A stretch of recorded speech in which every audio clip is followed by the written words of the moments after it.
We all make mistakes. Most of my content is tailored around helping people understand the mistakes they make in their league games and how to fix them in healthy and productive ways. However, today we have something a little bit more fun.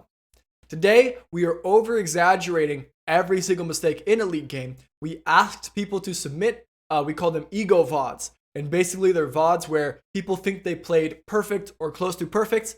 You know, maybe they were just absolutely 1v9'd or whatever, and we're going to go into it and we're going to tackle all of the mistakes just to prove that even in our perfect games, there are still mistakes being made.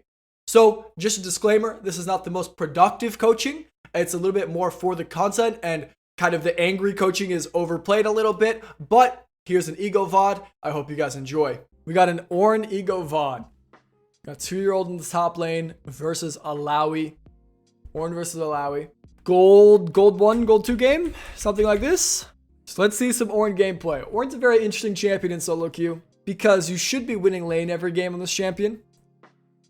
But then closing games out is interesting. It's actually kind of complicated to play this champion. Okay, we miss one of the beginning minions.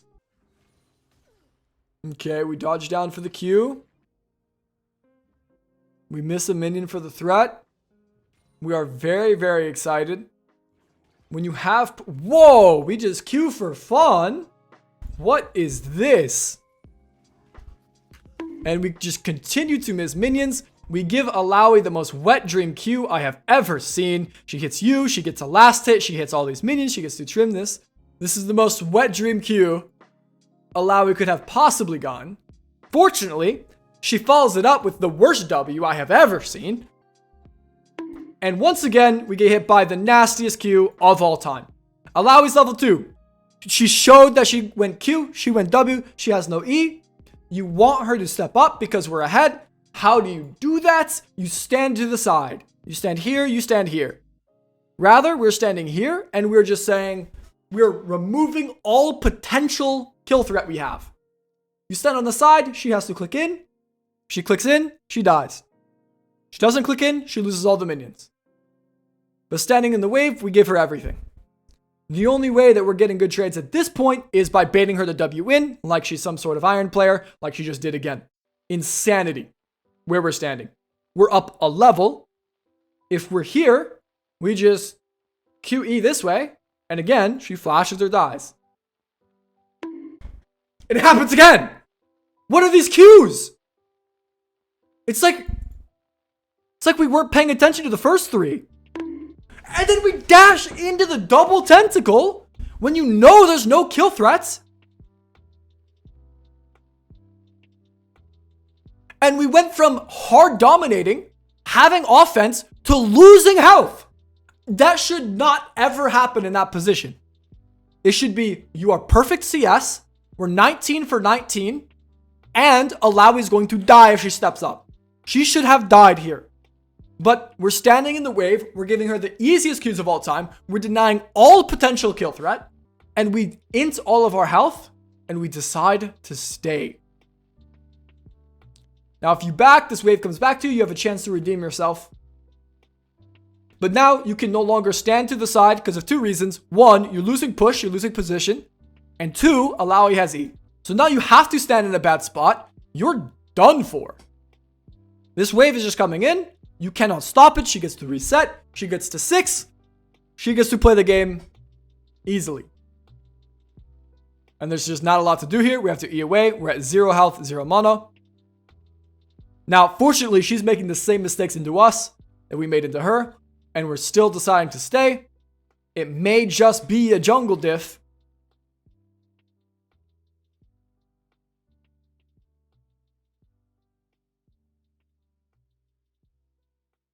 She has to flash. And fortunately, our jungle 1v1s our laner. And we KS the assist. This happened last time too. Why do you guys show me ego VODs that you're getting carried in? That you were losing in? Like we were losing this. I don't think you guys know what an ego VOD is. Okay, Alawi TPs. And she tries to stop you back, but she dies to Lilia again. Insanity. Insanity. Now, we should always ask Lilia to help push. You ping it way too late. The idea is good, but it's way too late. Okay. We're coming back to lane here. And it's very hard to stand against Alawi. We just throw out a Q for fun, which lets her crash this wave, which lets her land an E guaranteed, which lets her have all this push. These Qs are insanity. Now she's winning health. Now she's going to crash the wave. This is a nightmare. Once again, same mistake. You don't have push. When you don't have push, find a way to reverse the push and just pull map pressure to you until you can go team fight. If you're letting the split pusher crash waves onto your tower, you just lose. That's a losing line. You have to find a way to trim this wave.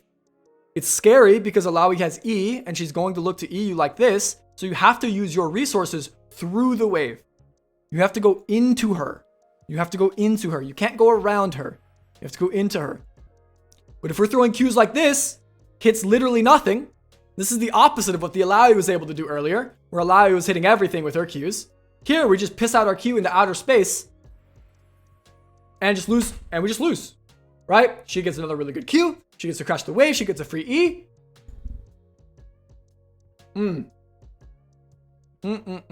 Yeah, I guess good thing we bought Bramble if we're going to give her free E's. I guess that's the one argument. Oh. Every Q she's been landing has just been massive.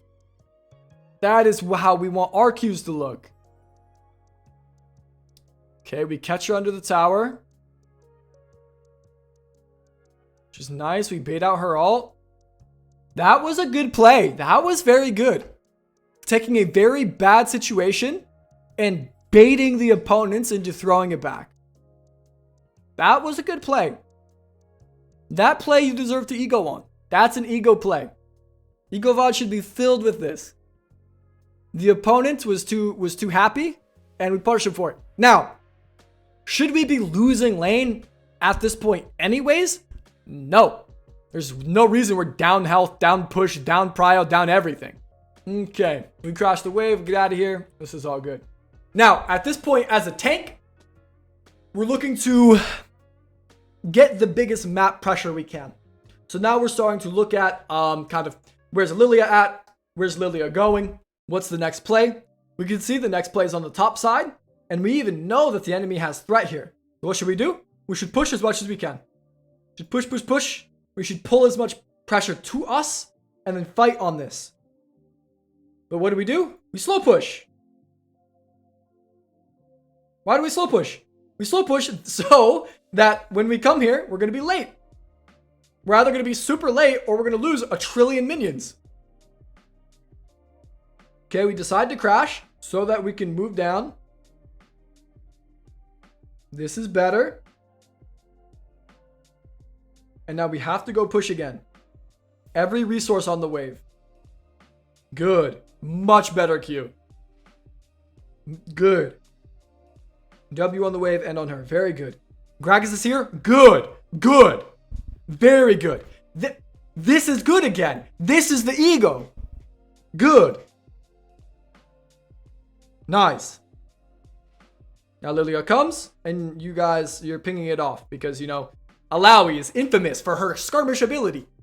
Why are we picking this off? We're playing a tank.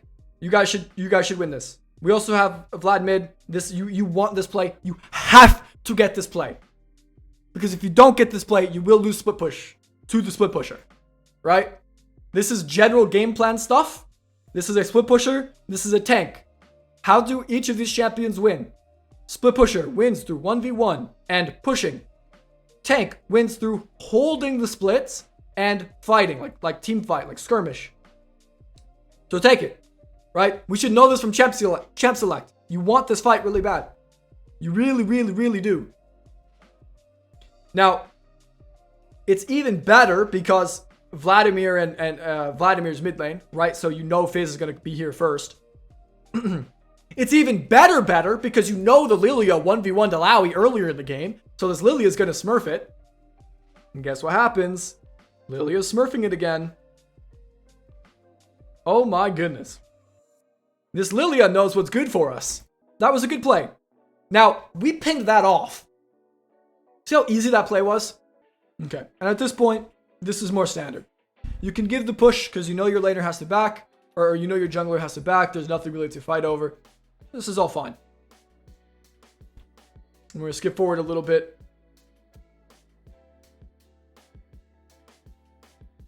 Very good punish. Very good abilities on the wave. Very nice. That's how it should look. We are finally starting to land good Qs and Ws, but it's so late in the game, the split pusher is doing split pusher things where she pushes the wave anyways. If we did this before she had her kit unlocked, we wouldn't be in losing spots in the first place. Good. Another good W. The Qs, incredibly loose. Again, it's a very common theme from this game. We're just queuing for fun. There's not even... Like, let's think about this Q for a second. What's the potential here? If this hits Alawi, are you really going to go all in here? No, you die for that. She hits you with E, she hits you with ult. No bueno. So, try to hit more of the wave. If you want to hit her too, and you can stand here and you can line her up like this, great. Yeah, Ornn goes all in. Yeah, that's great. With ult disadvantage. Really smart idea there, boys. Trying to stop the back is good. Yep, this is why you can't E forward. Because if you E forward, you die to this ult. But we stopped the back and E backwards. This was high quality again. However, we're in a losing spot. Why do we keep getting to these losing spots?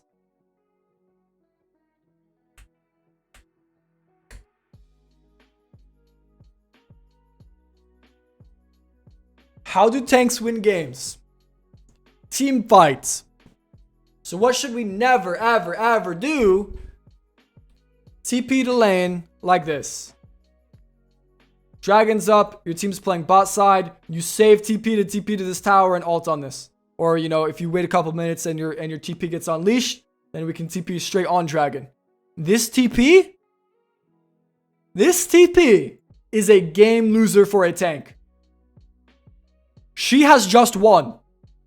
This next like rotation of plays, whatever happens in lane isn't relevant because she knows the tank cannot team fights. So she has denied the tank completely from doing his job. So now the game's just she is so happy. Alawi has never been happier. If she's taking this and she's taking these plates, she's like, I sure hope my team doesn't die on the dragon fights. That would be really bad. We TP and she's like, oh, thank goodness. We're good to go. We should know from loading screen we cannot TP like this. From loading screen we should know.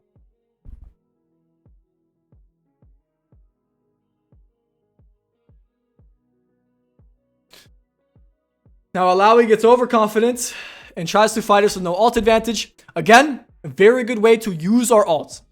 However, what map pressure do we gain from this? Also, she's worth a wave. We got a wave worth of gold from killing her. And we gain no map pressure. Except we guarantee that we cannot be impactful at any objective. Again, how do tanks win? Do tanks win by snowballing on their lane like this? No. They win by neutralizing the lane and going to the fights and using their ult in the fights. This is like when we watch a Kennen player playing mid use all of their ults 30 seconds before dragon spawns in mid lane, and all of a sudden we lose the dragon fight. It's like, what happened? Again, it's a very fortunate situation that our Lilia's smurfing like she is, because if she doesn't, bye-bye objectives. Oh, and we're looking at this fight, and oh, wouldn't this be so great to TP and ult to? Wouldn't this just be fantastic? I agree. I love this look. This look is fantastic. If only there was some way that we could find a way to be here and have ultimate. If only there was some way to make this happen. Fortunately, Lilia is going to win a fight that they're down a person on anyways, because this Lilia is just insanely smurfing. Ah, she actually dies. And we screw our whole team. This is how tanks win, by preventing this from happening. And you prevent this from happening, and now the game is very hard to lose. because you guys get the kills, you guys are further ahead, you get the dragon, and you can do that by just not TPing to lane. And then solo ulting our lane opponent. The first ult, sure, use it on your lane opponent. The first TP, pre 10 minutes, sure, use it to get back to lane. But if we're past 10 minutes using resources in a 1v1 as a tank, it cannot happen. You guys excited to see how much gold the Alawi is worth?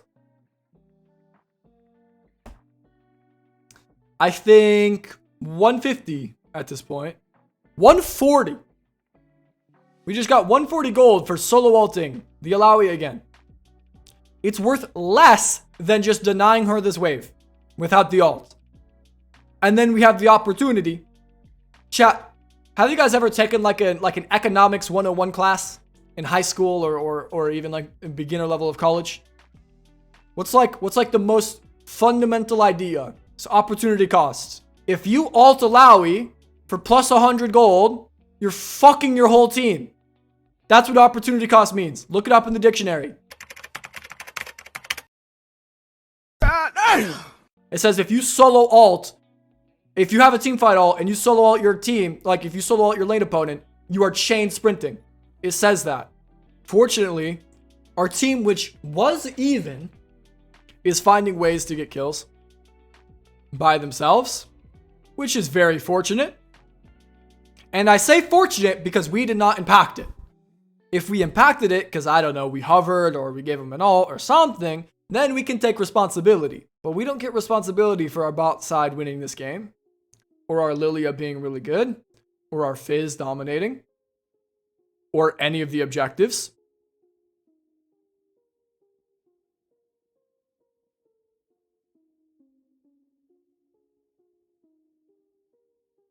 Wait, how much gold is she worth this time? 140. I don't even know what the next breakpoint is. 120? 112. 112 gold. Boom. We just got 6 minions. Would you ult for a minion wave? I don't think so.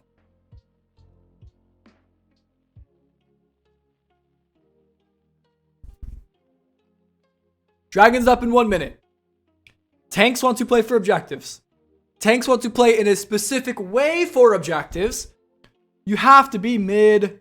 Oh, but Alawi's gonna get the tier 1 top tower. The tier 1? Really? That's what we're worried about? How about we trade the tier 1 top tower for their inhib dragon in the entire game?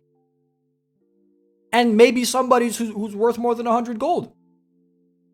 Just maybe. And we still lose the trade. And we saw, no. It's happening again. We just got another 6 minion waves. Or another 6 minions. 1 minion wave. Okay, we TP mid. Thank goodness. Fortunately, we're playing against players who don't realize that the dragon's up yet. They didn't check their minimap for the last minute to see the little hourglass. So fortunately, somehow we're here first. And I don't even know how that's possible.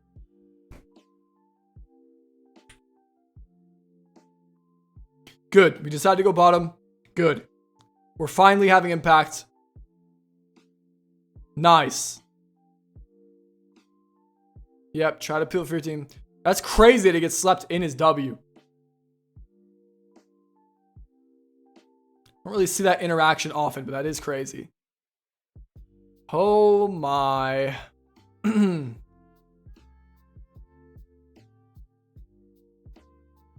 This is an ego play. This is what I'm talking about. Oh, but JS, we lost the top tower. What do you think's more worth it? Do I have to break out the economics class again, man? Like, let's do some basic addition. This is good. More of this. And this gets your teammates more ahead because you get them the kills. Uh-oh. Oh, Assassin Orn coming in with the flank. Assassin Orn coming in with the flank. Fortunately, our Lilia bails us out with an ult.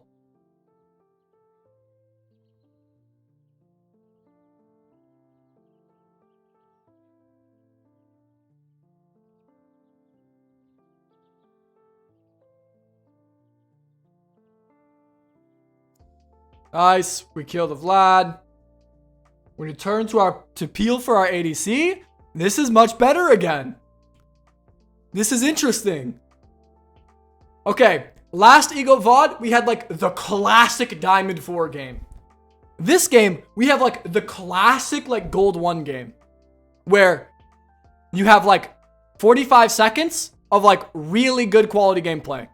Followed by 3 minutes of completely forgetting what we're supposed to be doing. Followed by 45 more seconds of really good gameplay. Like this fight was good.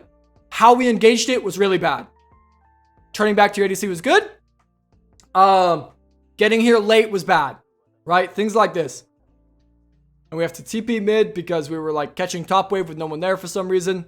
But I don't think it really matters because you guys are going to end here. Oh, what?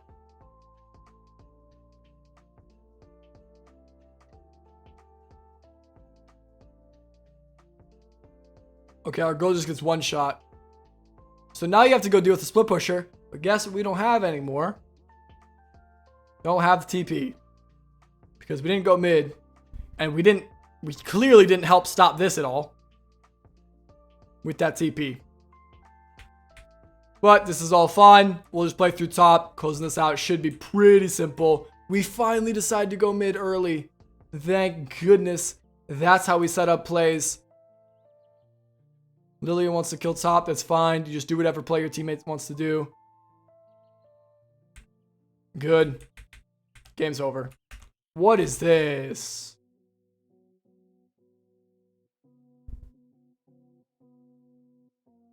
This is pure ego at this point.